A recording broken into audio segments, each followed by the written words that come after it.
Од земја и воздух се гаси пожарот на планината Плачковица, што рано изутрината го зафати атарот на селото Јунузлија во општина Карбенци. Огнот се шири кон село Калузлија и воениот аеродром.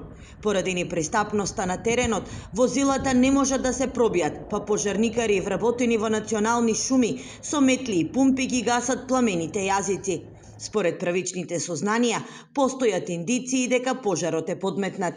Од она што го разговарав од рано утрово, има такви индиции, затоа што дури од македонски шуми, луѓето кои што се на терен на овој предел, имаат индиции дека ова е подметнато и дека се видел човечки фактор како се движи во истиот предел. Се работи за пожар кој што е избувнат рано утринава некаде, можеби да е тоа од помеѓу 5 и 6 часот, каде што и температурите не се највисоките во текот на денот. И на планината Серта меѓу селата Селци и Драгоево се уште активен пожарот кој изби пред 2 дена.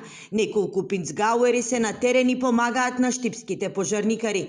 Веќе 9-ти ден се води борба и за планината Готен и Малешевските планини, за да се спасат од огнената стихија. Пламенот кој доаѓа од страната на општина Василево, од каде што и почна да се шири пожарот, е ставен под контрола. Единствена критична точка сега останува делот на Радовиш. Се очекува и помош од воздух. Пожарот на Беровската страна во текот на целата ноќ се работело и тамо сметам дека сме при крај и конечно во текот на овој ден и тој дел ќе биде ставен под контрола. Значи и тој крак кон Берово ќе биде ставен под контрола.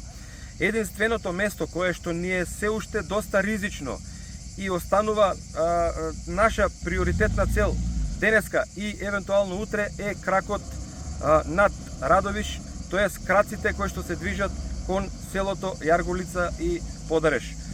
Таму во моментов работи и механизација, таму имаме и доста голема бројка на копнени сили. Во изминатото деноноќие во државата се регистрирани вкупно 33 пожари. Се уште се активни пожарите во Прилепско и Македонски Брод.